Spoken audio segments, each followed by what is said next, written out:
Hey, Yinz guys and gals, gather round for a journey like no other. It's time to hop on board the Where Yinz Goin podcast, proudly brought to you by Dreams by Design Travel.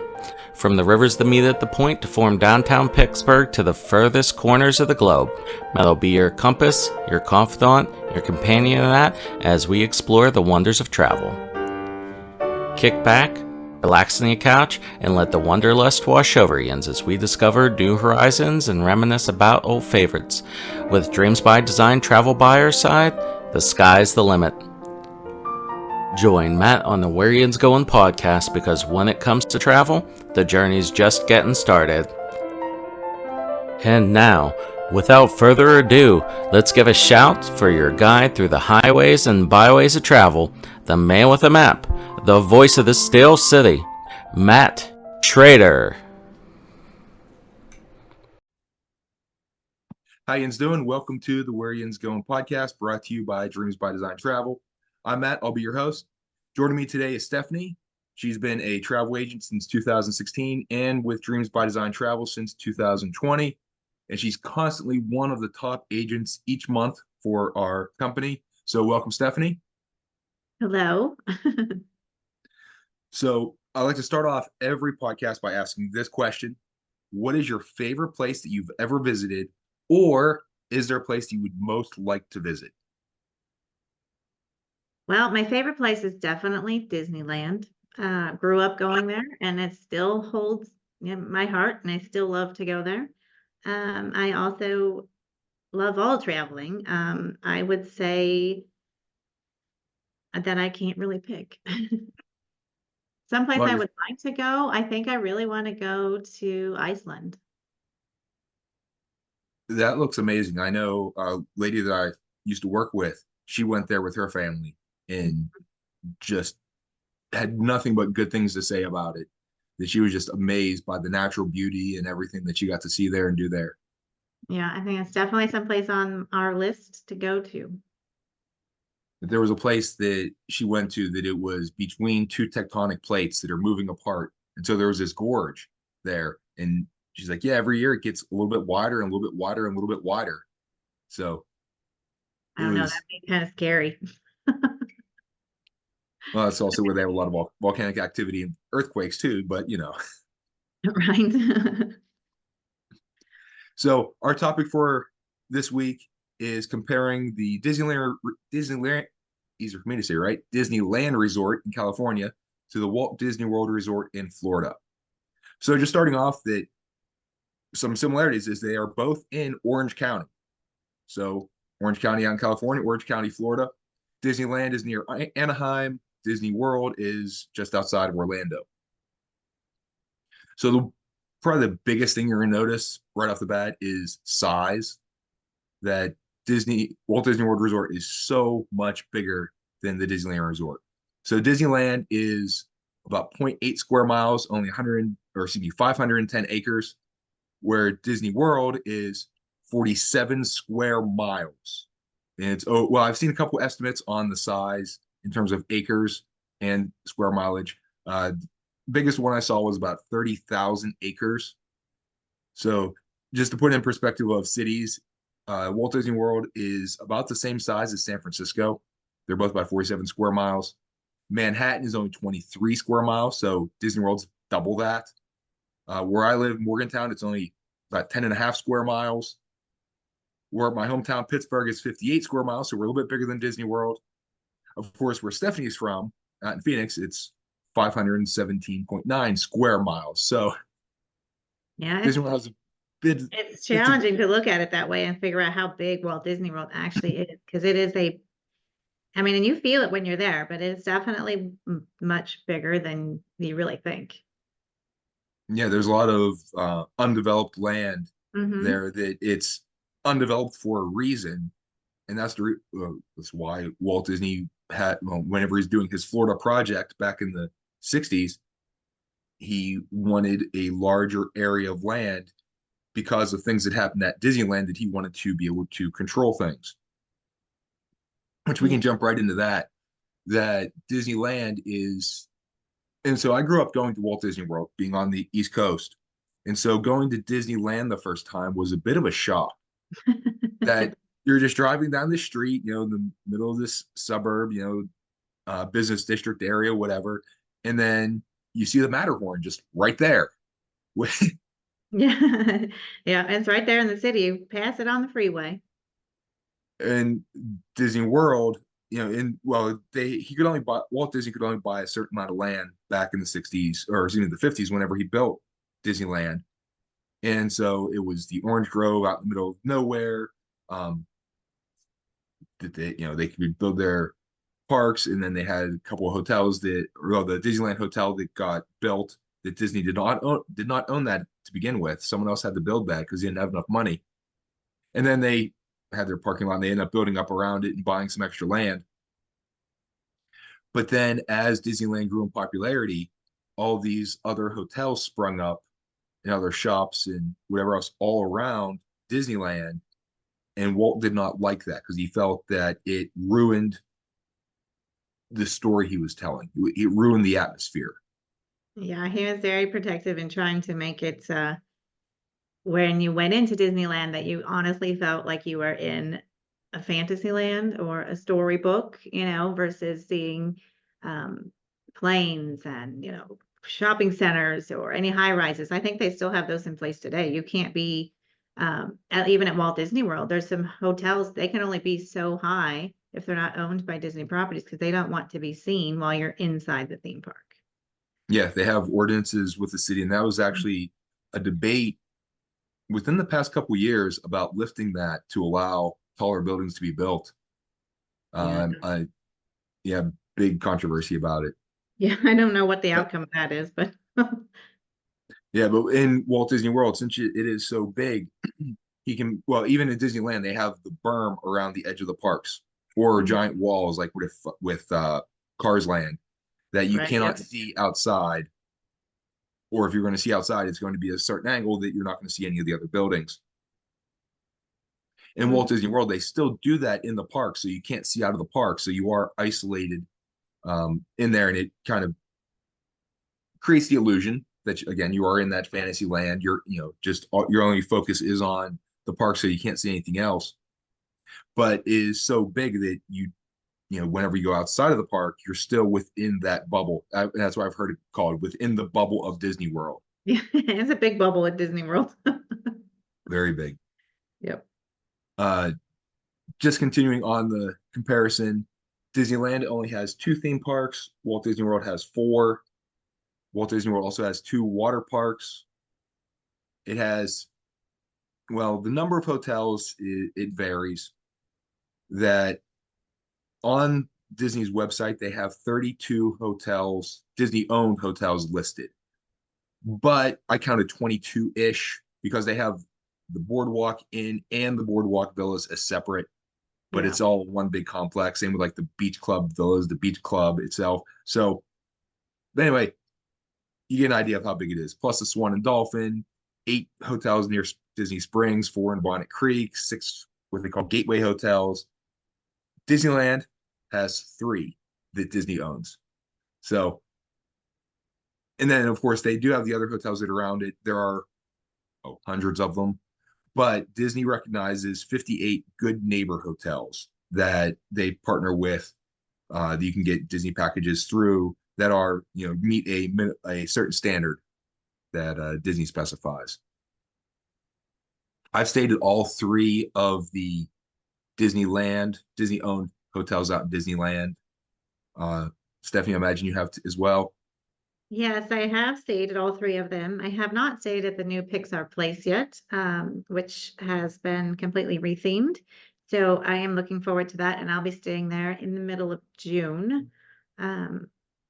So it's all Pixar now, and it has all, even the rooms, the pools, everything has been redone. So I'm really excited. Even the exterior has been painted. It looks really pretty now.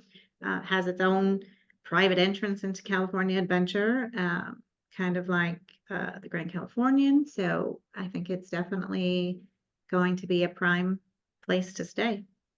Yeah, I'm excited to get there. Last time I was there was December 2022, and they were just starting on the painting of the exterior.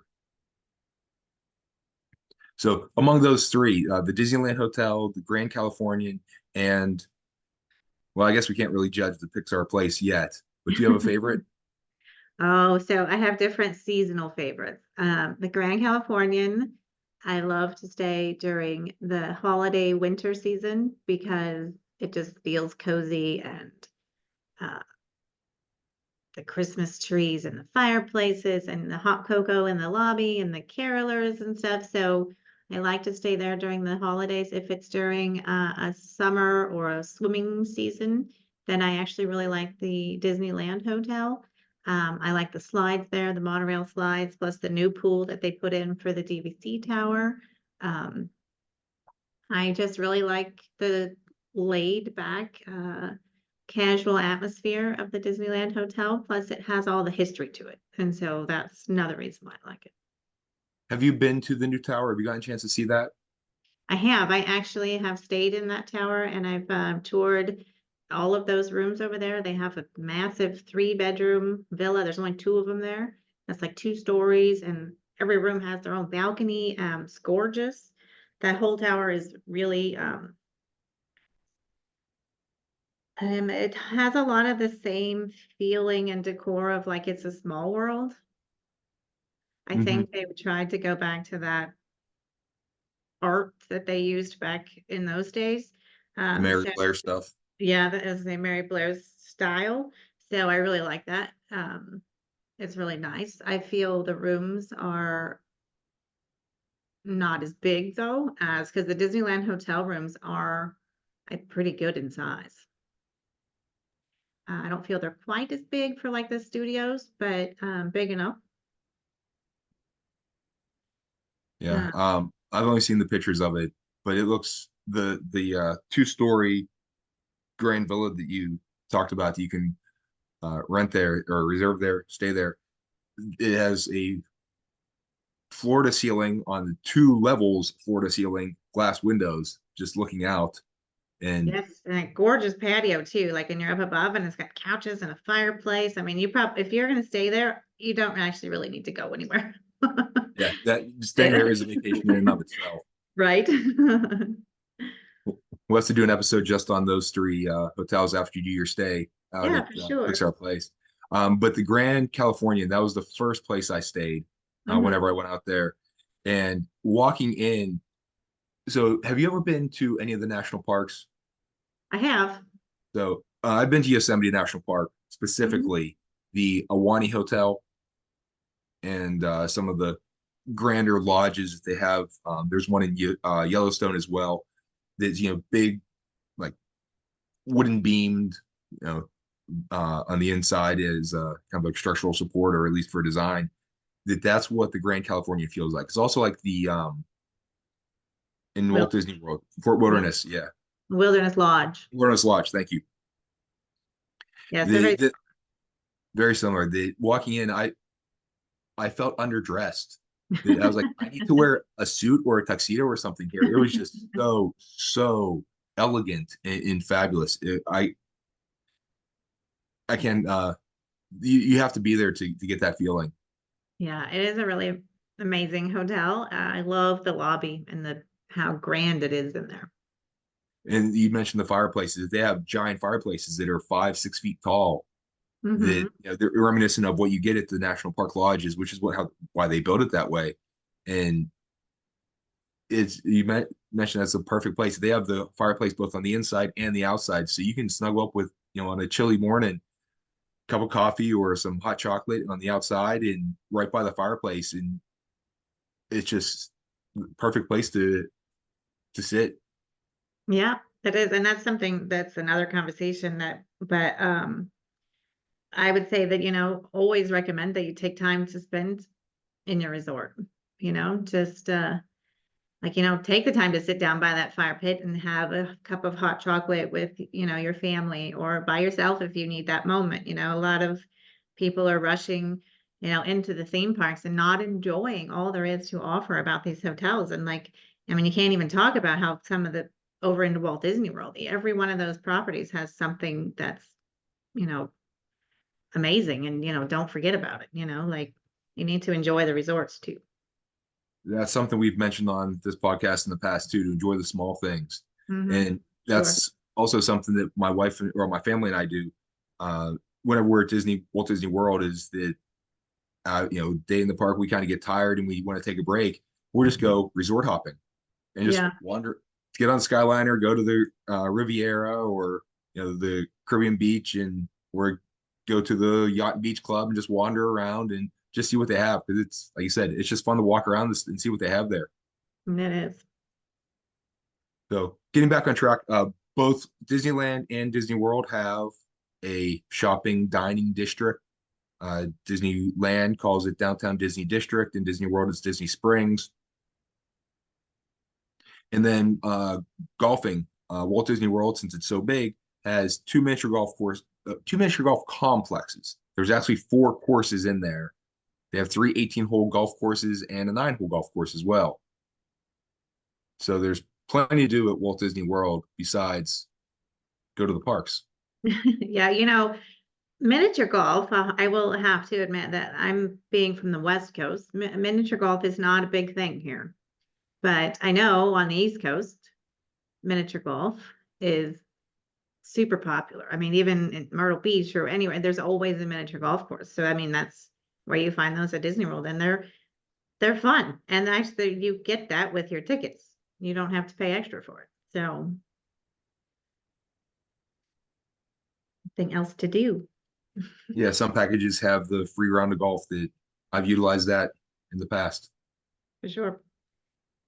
Just comparing the parks, we mentioned that Disney World has 4 of them. So the Magic Kingdom, Epcot, Hollywood Studios, and Animal Kingdom. Out in Disneyland, it's just Disneyland Park and California Adventure. So just to give you a size comparison, starting from smallest to biggest, is California Adventure is only 72 acres. Then jumping up to Disneyland, which is 101. Magic Kingdom, I've seen estimates ranging from 107 to 142. So, hooray, internet. Hollywood Studios, anywhere from 135 to 154. Although I think with the addition of Galaxy's Edge, it's up to 154. Then Yeah. Epcot's up at 300. And then Animal Kingdom, I've seen between 500 and 580 acres, which, if you think back to what I said before, that is the size of Disneyland Resort, is 500 acres. And that's as big as Animal Kingdom is. So, Well, Animal Kingdom has a lot of additional space that you can't get to, right? Like, I mean, I've done some of those tours back there, and they have, they grow a lot of the food that they feed the animals back there. So they've got some farms back there. They have solar panels. So there's a lot of space back there that's actually not part of where most people would visit. yeah, and don't let those numbers scare you. With Animal Kingdom, as Stephanie said, it's used for other things, and there's a large section carved out for Kilimanjaro safaris that you're going to be sitting in a big, all-terrain truck that you're going to drive around and see the animals. That you're not going to be walking all of that distance. So, Yeah, for sure. well, I think Epcot's probably the park that you do the most walking in if you're going to go to the World Showcase, because that's Yeah, about Epcot can be tired on your legs sometimes. the loop around the World Showcase Lagoon is, I think, 1.2 miles. So Yeah. I you think put, there's a lot of backtracking sometimes, and so you make the circle more than once.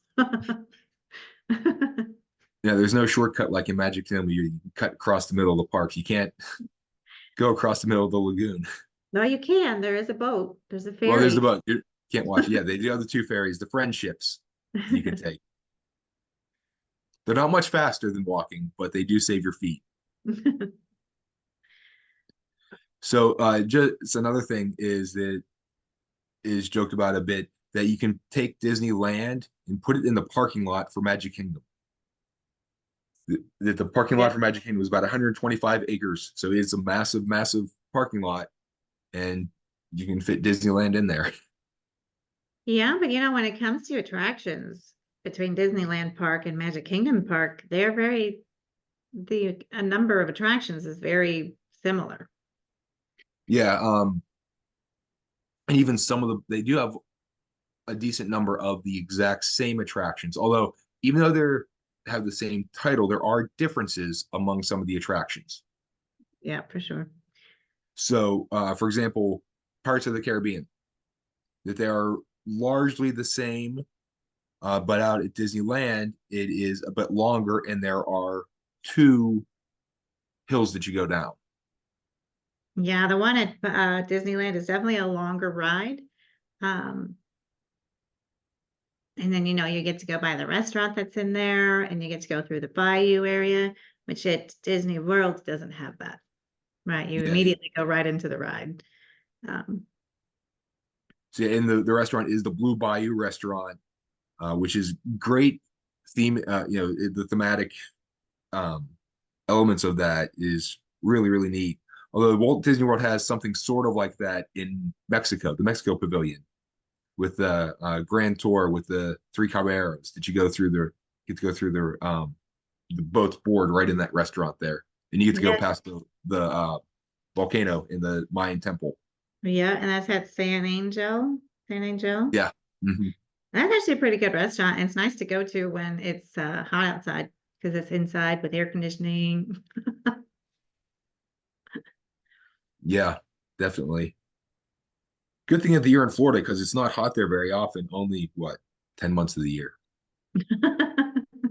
Disneyland is definitely the better park to go to, I believe, in the summer because it's not as hot and it's a smaller area, so it's hot in Florida in the summer. So like, you've got a lot of walking before, I don't even know before you need to come back because it's too hot outside or you need to tuck into an attraction and stuff. So I personally like Disneyland better in the summer. And this is coming from Stephanie, who lives in Phoenix, saying that Florida is hot. So, Yeah. I've done it. I mean, I've spent many a summer in Walt Disney World and but you got to be prepared for it. yes, it's sunscreen. One time I was doing a tour with, and with the tour group, the one guy who was in the tour was from Florida, and he said, "Yep, you have your bottle of water and your sunscreen. That's how Yeah. you survive summer." And a fan. A fan is Was that good. anything? Yeah, Yeah, a fan, a hat. Um, I've even used an umbrella, in Epcot or like over in China, or they sell right. like little umbrellas, or even over by the Haunted Mansion, the little parasols or whatever. Yeah, the parasols. Yeah, Yeah, I've bought those before because it was hot and I needed some shade. China also has the big pointed Chinese hats that you can wear too. You can Oh buy yeah, those. they do. That's for sure. Yeah, I forgot about those. So yeah, I've been to both parks in the summer, and I would definitely agree with that. That while Disneyland can get hot, it's not as humid. So it's not Yeah. nearly as humid as Florida is. That Florida, you step out in the summer and it's 90 some degrees and 90 some percent humidity, and you're instantly soaking wet with sweat. Yeah, In for sure. Disneyland, it takes a little bit longer. It's more you're sweating from the heat, not the humidity. So it feels a lot nicer because you get a little bit of a breeze too. It's not just the stickiness. Hmm. I do think Walt Disney World does handle their heat very well, though, because a lot of the queues have a ton of fans, misting systems. They try to keep those areas cool because they realize you're standing in a line. Disneyland actually doesn't have that. There are very few queues that have fans in them because it's not usually that hot where they need to cool down the line. I mean, I think there's some at Radiator Springs and stuff, but there's not very many. I'm wondering if part of that could be from the time it was built. Now it's only like, well, depending on the park, the Disney World opened in 1971, Disneyland opened in 1955. If they didn't have that in the plans back in the 50s of thinking about that, and they decided to do it in more in the 70s. Although then the other parks for Disney World started in the 80s, and Epcot in 82, correct? Yeah, 82. Then Hollywood Studios in 89, and then Animal Kingdom was in 98. So as they're designing these parks, they have more of this in mind of let's put these extra features in You Well, and can't I always think that get it. the queue lines themselves too are bigger at Walt Disney World because Disneyland is such a quaint um, feel, and all of the spaces are smaller. So like when you're standing in line, when he built that, he didn't build it to hold 4,000 people at once in a line, right? Where at Disney World, they knew and they wanted the space to spread things out, where at Disneyland, everything's just more compact, even the lines. Yeah. Some of those walkways are a little narrow when you're going through like Peter Pan or Pinocchio or Mr. Toad's or any of those original Fantasyland attractions that Walt actually built. I mean, even like the walkway that you're walking, it is narrow just to get onto the rides, right? So, which is something for, like a lot of people, if they're coming in on scooters and stuff over there, have to come through the exits because they don't have the space through the regular queue line. They also don't do the Genie Plus in those attractions for the same reason, is they don't have space, to put them there. One thing though, that Disneyland has more of the single rider lines for some of the attractions than Disney World. Yeah, Which, well, and for those who are not familiar with it, so if you want to go single rider line, often when you get on the ride, you're going to get on, and they say, okay, how many, how many, how many, and for attractions that have the seats that will pair up evenly, that if they need an extra person to go in, a lot of people travel in pairs or in groups of four or whatever it is, even numbers, and so there's often just an empty seat sitting there. So the single rider line, if they have that one empty seat, they will pull a single rider to fill that seat, just so that they're going to fill up the ride cars as efficiently as possible, specifically on roller coasters, things along those lines. And so it's a real neat system that you can often have a shorter wait to get on an attraction. But if you want to ride with your significant other, or if you have kids you want to ride with, you're going to be separated. So it's a quick way to get on, as long as you don't mind not having the experience with the group you're with. Yep. In Disneyland, they often have the single rider line that goes through the exit.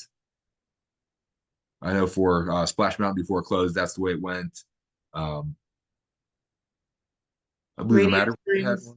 Radiator Radiator Springs. Springs. Mm-hmm. Yeah, and now similar ride, Radiator Springs Racers, which that is up there with my favorites. It's similar to Test Track that's in Epcot in Disney World, but better. Yes, it is so much better.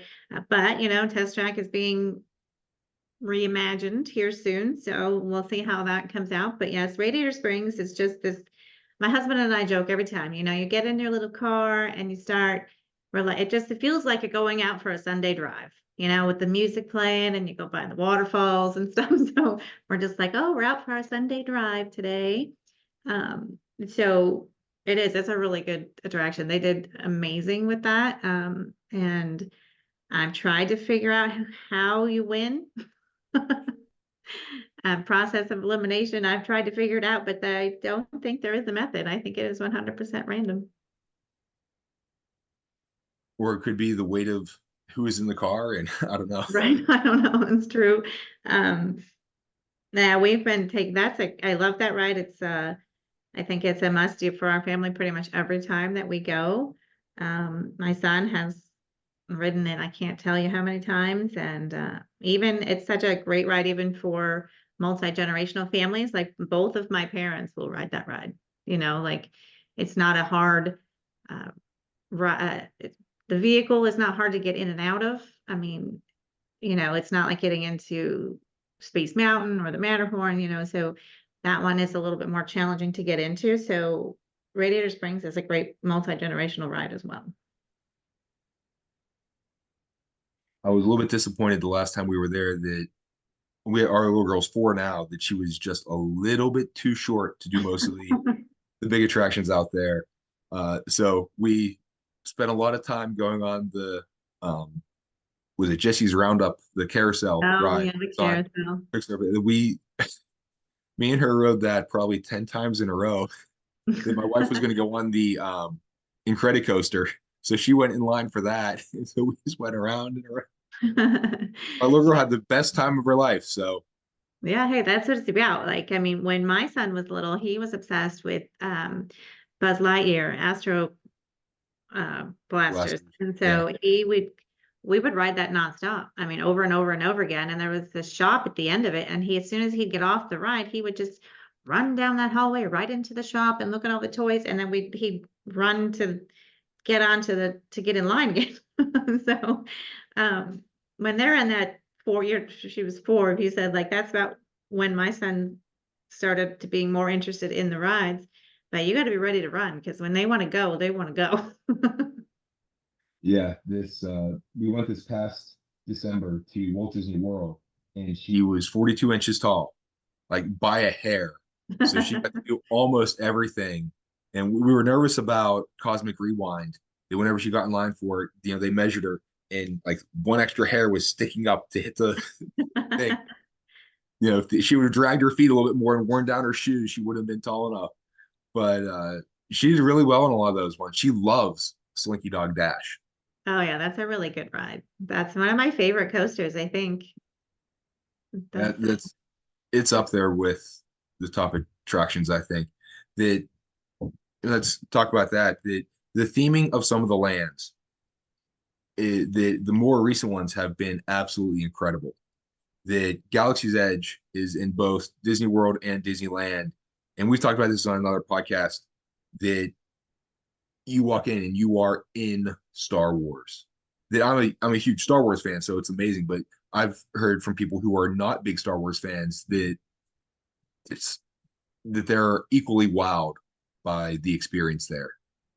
Yeah, they did a great job with that too. Like Disney's actually great at just those small details, right? Like just sit at Galaxy's Edge for a second, and you being a big Star Wars fan, look at some of the small things that you won't even realize that, like, as a normal guest, you probably walk right past it, but there might be some little number or drawing or something on a wall that you might understand what that means if you're a big Star Wars fan. But like they really go into full immersiveness when they build these lands. Like they don't leave anything out. Yeah, Cars Land out in Disney California Adventure. Going in there, you are walking down, you go down the main road there, you are walking in Radiator Springs. That it could be right out of the movie. And as you were saying before about going on Radiator Springs Racers, the waterfall there and the bridge there and going through like the landscape like they have out in the desert, that it is spot on what you see in the movies. Yeah, that's one of my favorite lands too. And at nighttime, and I love the way that it glows and like all the neon lights from, it's For all the and signs, yeah. all the music is fun. So it's one of my favorite lands. uh Toy Story Land in Hollywood Studios out in Disney World, that's fabulous. Hmm. So is Pandora in Animal Kingdom.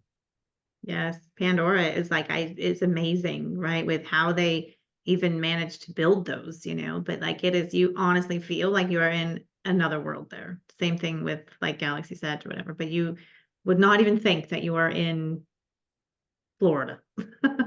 Mhm. And you mentioned before the attention to detail and the little things. Mhm. That you'll see this in all of the parks, not even the one in even the areas that aren't as heavily themed as Toy Story Land or Pandora or Galaxy's Edge, is that if you look at the ground, specifically in Animal Kingdom, that you'll see bicycle tracks in the concrete. That they put it there as if it's a muddy road you're walking on and someone just rode their bike through it. Mhm. But that's actually embedded in the concrete.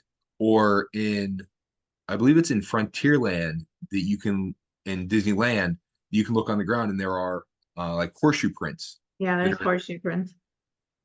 Or at Toy Story Land and at Hollywood Studios, you have Woody's boot print, right? Because you're supposed to be shrunken down to being toy size when you go into Toy Story Land. So you'll see his feet prints and stuff. So yeah, Andy's big footprints are there. Yeah. Mhm. Even in Hollywood Studios by Gertie's ice cream, there's big dinosaur footprints Yeah. that are Sure. so yeah, dinosaur Gertie's, Ice Cream of Extinction, I think is the name of it. So little details that they carried over, which is really nice.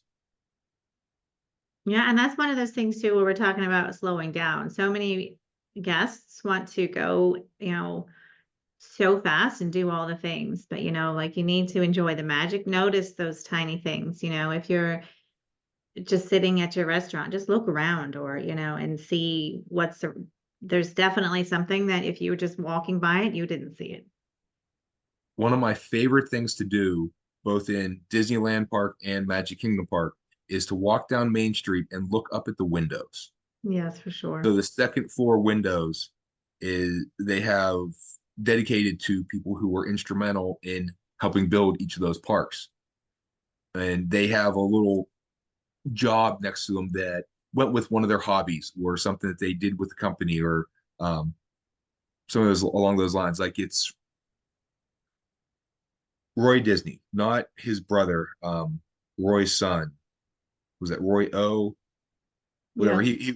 He liked to sail a lot. So whenever they have his name, it's something along the lines of sailing that he had that as his job.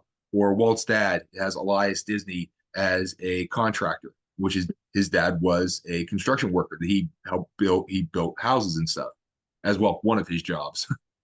Yeah, I know actually at um, New Orleans Square at Disneyland Park, up at the top railing, there are their initials, but you wouldn't notice them if you don't actually look because they're made with the same wrought iron that's with that fence that's up there but you'll see Walt, you see WD, and then you'll also see for his brother. So you just look up and you'll see other things too, the windows or anywhere else. There's all kinds of little things there. I think Disneyland has a lot of them because of being Walt's park, and he had so much impact on that park because he was there, right? Like he's got his apartment there, and so yeah, I think you see a lot of it there.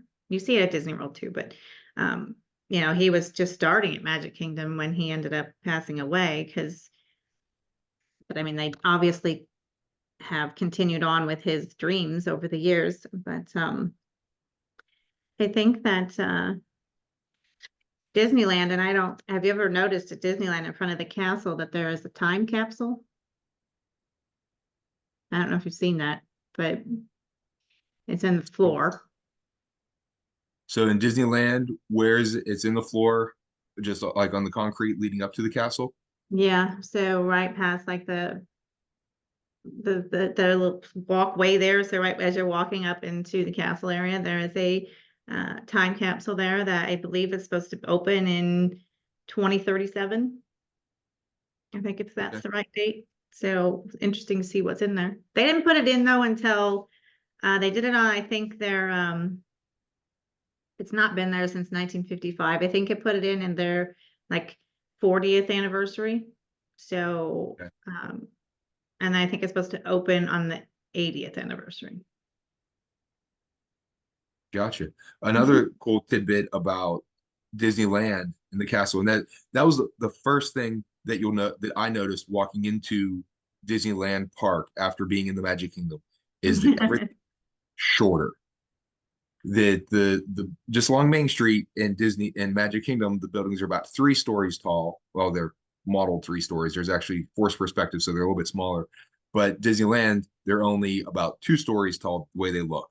And the castle is much, much shorter. It is. That in Disney World, it's just under 200 feet tall.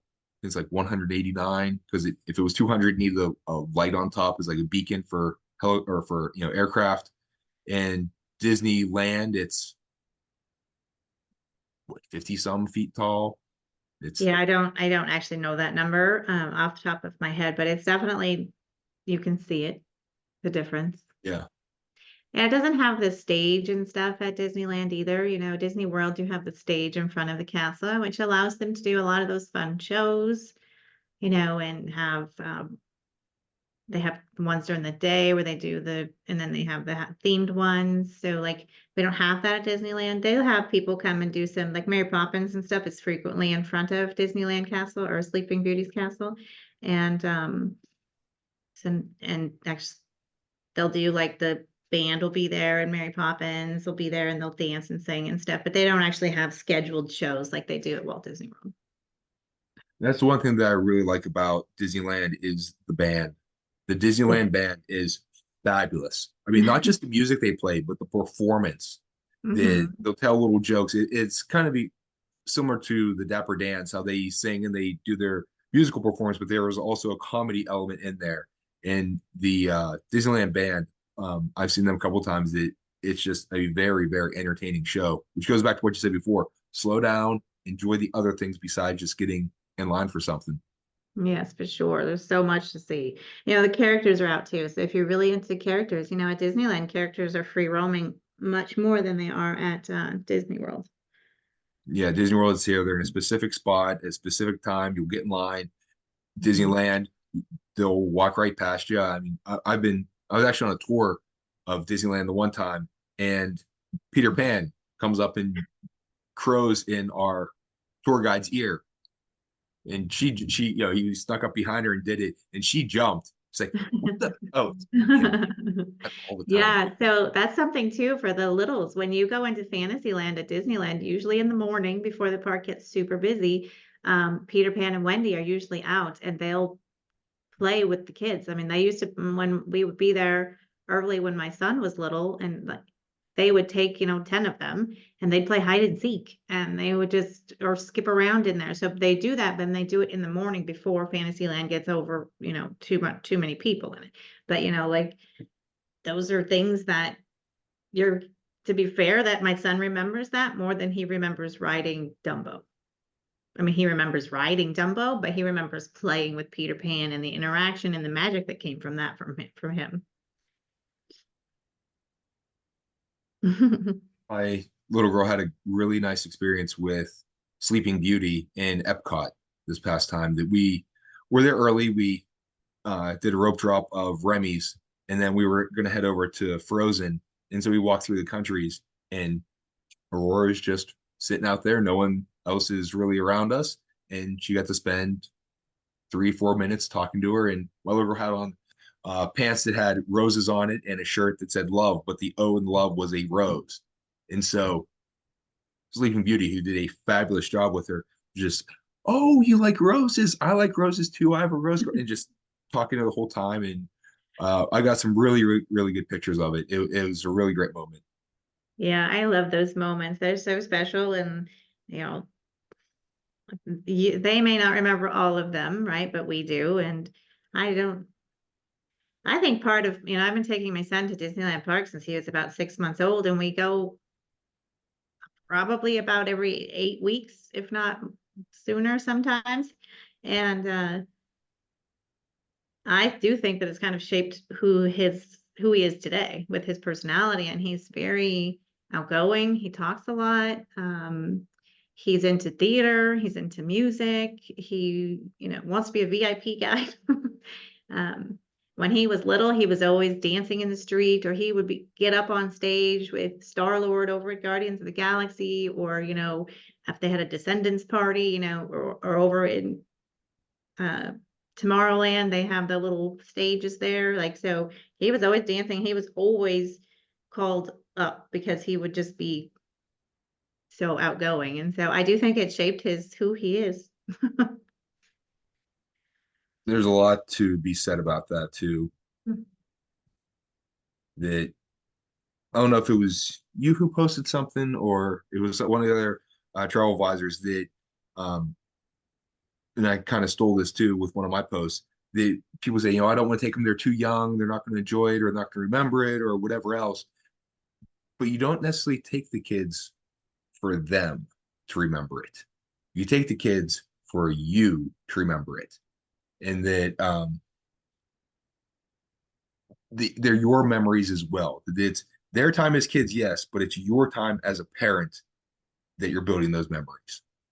Yes, for sure. I have so many memories, and you're creating them with your daughter too, and like you'll remember them forever. And as soon as she starts to get older, she'll have some of them and always remember them. And I'm a huge thing to creating memories for my son, and we travel a lot. I mean, I would much rather create experiences and stuff with him that he'll always remember, instead of, you know, items. Don't get me wrong, he's got a lot of toys and he's gotten a lot of bubble wands at Disney. But and he's now a pin collector. But yes, you're for sure creating memories for yourself and for your children that they will be telling stories to their children about, you know, so. And you said about shaping your son. That's one of the things that I think that's one of the big things, reasons why I like Disney so much is that we grew up going to the parks. Mhm. We went like once every 4 years or so growing up. And my earliest memories is just before I turned 3 years old of being at Walt Disney World. So as far back as I can remember, that it's things like that that like you say, your son's getting interested in the theater and things like that, and working, him being more extroverted and being outgoing, that your experiences as a kid will shape you. And Yeah. so having that type of experience is wonderful. You know, yeah, for sure. I think definitely it has. It's definitely taken him on a path that may have not have happened, and which is fine. But, you know, I think that it's, I don't even know, but it's just something, you know, don't skip it because you don't think they're going to remember. And doesn't mean you have to go as often as I do, for example, right? But just go, you know, just take the trip, create the memories, remember them, you know, take photos, but don't spend all your time on the camera, you know, gotta be in the moment too, right? Absolutely. A few things that you mentioned back before is just the general feeling of, so in Disney World, the cast members are fabulous and they treat you really well. And I've seen some really, really great things and had some great experiences. Once there was a little girl dressed as Snow White, and she was, maybe a year and a half at most. That her parents had her in front of Cinderella Castle, and one of the photographers for the PhotoPass photographer was taking pictures. He got laid down on his stomach to get a good angle of this little girl in front of the castle. And it's No. like things you're going like that. But as nice as I've ever been treated at Walt Disney World, I was treated better at Disneyland. That there is a reverence among the cast members there of Walt Disney walked here. So we have to be at this level so high with the way we do it because this is a special place Yeah, that they I don't agree. necessarily have that at Disney World. I remember the first time I went to Walt Disney World. So I didn't grow up going to Disney World. I didn't go to Disney World until I was an adult. But I do remember the first time I went to Walt Disney World, that was actually one of the first things I noticed was not that cast members at Disney World, they're all still great employees. They're fabulous. A lot of them will go over on the top for you, but there is a difference. Like we said, they're the ones at Disneyland. You're right. Maybe they do hold some more special feeling being that it's Walt's Park, but, I, And that was I one of can't say that I mean, I don't think I've ever had any terrible experiences ever at Disney with a cast member. I mean, obviously people have days, but you know, I've never had a bad experience with a cast member. They're always usually doing their very best. yeah, and it is specifically with one of the tours that you mentioned before, going to Walt's apartment above the firehouse in Disneyland. One of the tours I went, we got to go up into there, and the one cast member who was with us there, she was an original cast member. That she had been there. No, this was, oh geez, over 10 years ago. It was 2013 that I went the first time. She had been there, worked there since 1955. And so she was there and had a chance to see Walt in the parks. And so it was so much more special for her of, this has so much more meaning. Yeah, there's still, so like a lot of the streetcar, drivers, like there's a little fire truck and like some of those cars, some of those cast members are still original today. Um, and the ones that do the silhouettes, especially at Disneyland. So, prior to the pandemic and stuff, you could go in there and have your silhouettes done, and you could talk to these people that were, then they're cutting your silhouettes as they're talking to you. They have been there since that store opened back in, I don't know if it opened in 1955, but they had been working there for pretty much their entire lives. So they had stories. Like, it was great. It was one of my favorite things to do. And you mentioned before in looking up when you're in Norland Square in Disneyland, have you ever been up to Club 33? I wish. Yeah, I I have can't not. afford that. No, I have not been there. It's definitely a bucket list item. Like, you asked me where I wanted to go, I could have said Club 33, but no. And I ask everybody that I have my husband. I'm like, who do you know? Who do you know? But we have not been asked up there yet. The first time I was in Disneyland, I met a cast member that I still keep in touch with sometimes. Uh, that he was a member of Club 33, and Mm. he offered me a chance to go up and eat there. But the food prices are a little bit pricey. So I think Yeah, maybe I I don't. could afford a glass of water. I don't know if they allow you. Is it a prefix style meal? I'm not sure. Like, could you have just gotten a piece of cake or a dessert or something? I'm not sure how it works because I've not been up there. Yeah, I got to go into the lobby. One of the tours I took us into the lower lobby of it. Mhm. And as you're walking through Norland Square, look at the doors. There are two entrances that will have like a street number of 33 on it. So you can see where Club 33 is. Supposedly they opened one like that in Disneyland in Disney World Yes, just recently. yes, there's a Club 33 at Disney World. It's not quite as uh I don't know. The Disneyland is just different, right? Everything at Disneyland is original and everybody wants in. And I will say, people that live, Disneyland has a lot more um, local people that go to their theme parks versus at Walt Disney World. So at Disney World, the Club 33, it just doesn't, nobody really ever talks about it. I mean, Hmm. it's there. It's a nice place to go, but it's not the same prestige, I guess, as the one at Disneyland. Hmm. Some of the other similarities that we mentioned, some of the similar attractions they have, that both have like a Tower of Terror ride, but Disneyland now themes it towards Guardians of the Galaxy. Do you have a preference among the Disney World version that's still Tower of Terror or the Disneyland version? It's Guardians. So I really like the Guardians version. I feel it's a little bit smoother in the way that it bounces. But I love the music, I love the music that's going along with it. And it's similar to like the music that has played Guardians of the Galaxy Cosmic Rewind, like the music for Guardians of the Galaxy Cosmic Rewind makes that attraction even better. And so that's the same thing of taking Guardians of the Galaxy Mission Breakout over at Disneyland, which is Tower of Terror at Disney World. It's just the music just makes it, and the how fun it is. It's different. Tower of Terror is still a great ride, but they're different. The same but different. Yeah. My wife did not like the Guardians of the Galaxy version of it. No. Of course, Tower of Terror is her favorite attraction in all of Disney World. And we actually got engaged in front of that.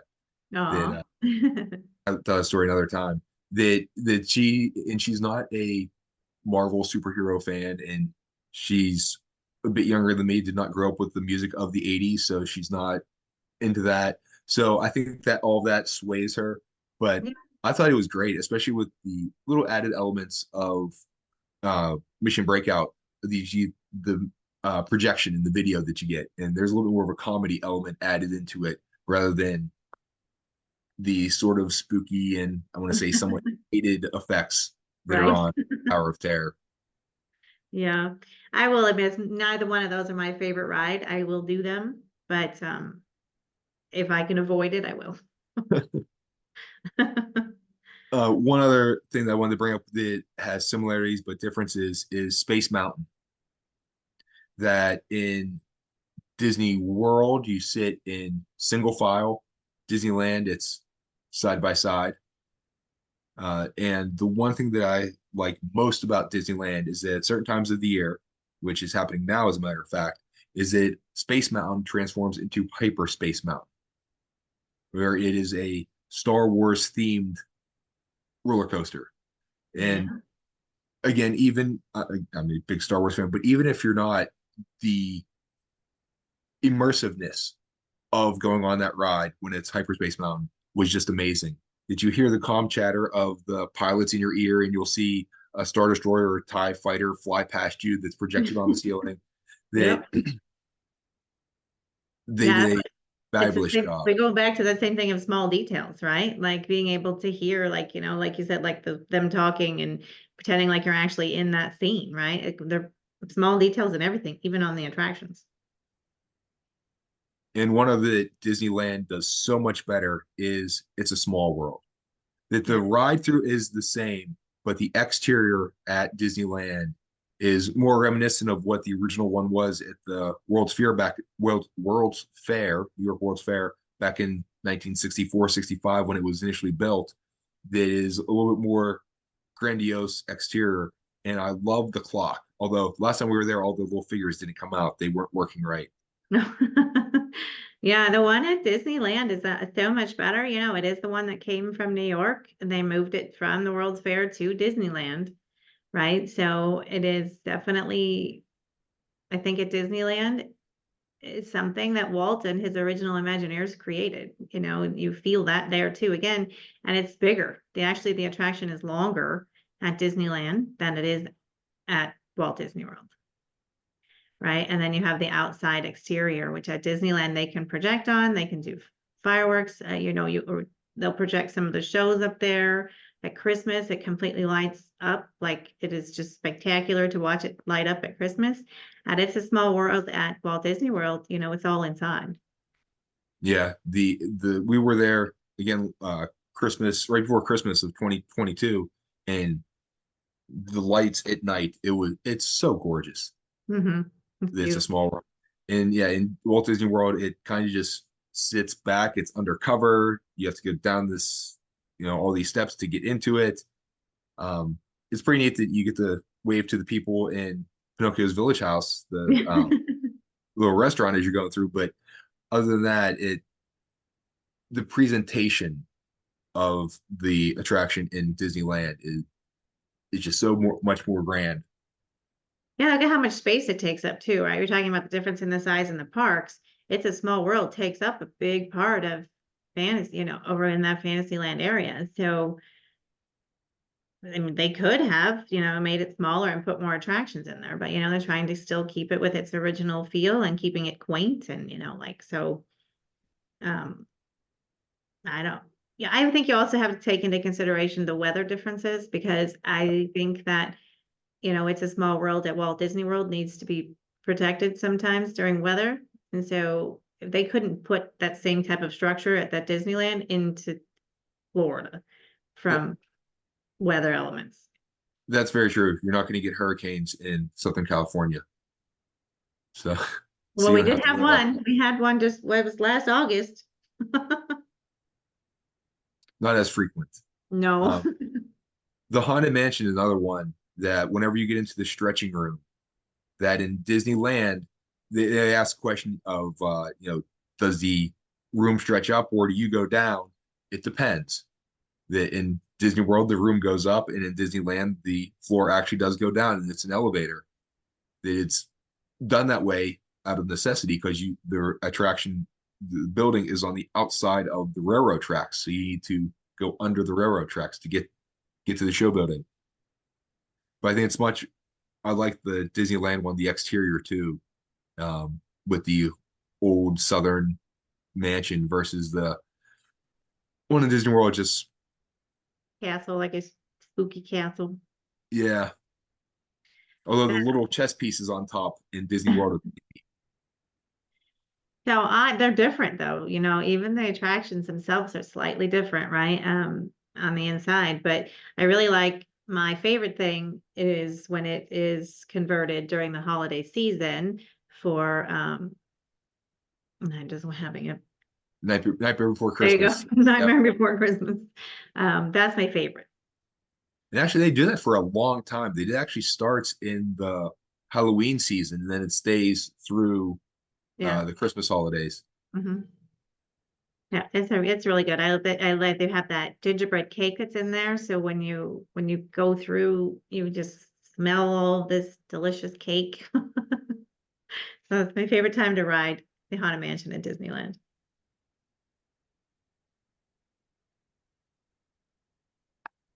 So I think we've discussed a lot of good bit. We've gone about an hour. Is there anything else that you wanted to bring up and mention, Stephanie, before we move on? No, I think we kind of went with them a lot as we were talking. The travel tip is basically enjoy the resort, slow down and enjoy the moments. Um, I know for some, the moments are riding the attractions. It's some people, they want the thrills of riding and attractions too, but slow down a little if just enjoy the trip. Be in the moment. That's a really good one too. A lot of people in these days, we're always on our phones. And I mean, don't get me wrong, I've got my phone in my hand 99% of the time. But I had to try and be in the moment, enjoy your family, relax, and, just have so much fun and create your memories. And now, do you have a travel tip, or was that your travel tip that you wanted to That's give? my travel tip, is to be in the moment. That's the biggest thing I can tell anybody is just to be there and be in the moment and not forget about it and not just let it fly by because vacation goes by super fast. You get so excited to get there, and before you know it, you're getting on a plane to go home. So, whether you're there for 2 days, because you can go to Disneyland for 2 days, or you can go to, Disney World's a longer vacation, but if you are just preoccupied and you're not being in the moment, then you might forget about it. My travel tip's going to go sort of off of that, of knowing the purpose for your travel, of are you going to the parks because you want to get on every one of these rides as many times as possible, or do you want to go there and you want to specifically go to Epcot so you can eat your way around the world, or I've had to adjust some of my vacation strategies recently that before I got married I'd go to the parks by myself, and it was go get on as many things as possible. But now that we have our little girl, it's not, hey, I want to go on these certain rides and this area of the park all the time because they're my favorites. Now we're spending a lot more time on her favorites. So it's again making memories for the whole family versus things that I'm going to enjoy in the moment right there. So knowing what your purpose is to then manage your expectations and to create a plan that will hopefully be the most enjoyable one for you. Yeah, for sure. I mean, it's the same thing with like, you can still be in the moment and ride every ride there. So like, it just depends on what every family travels differently. Everybody's different in what they want. Like I said, do you want to eat all the time? Some people don't even want to slow down to eat. They just want to go on everything there is, right? So, and know the purpose of your trip and know what's a must do too. So wonderful advice. And wrapping up, Stephanie, how can people contact you? So my email address would be Stephanie L, don't forget the L, at dreamsbydesigntravel.com. My Facebook page is Dreams with Stephanie, and my Instagram is dbd.travel with Stephanie. You can find me probably on Facebook the most, which is the easiest, Dreams with Stephanie, or my email address. Wonderful. Mine on social media, I'm at Matt with DBD. That's on Facebook, X, and Instagram. My email is Matt, MATT, at dreamsbydesigntravel.com. You can find Dreams by Design Travel at dreamsbydesigntravel.com. So, Stephanie, it's been wonderful. Thank you very, very much. It's been a very enjoyable hour that we've talked about Walt Disney World Resort and Disneyland Resort. I had a great time. Yes, thank you so much. I look forward to talking to you again. Wonderful. And so everyone else out there, thank you for listening. So like, follow, subscribe, tell a friend, leave a review, all that good stuff. Join us next time. We're heading out. We'll see you later in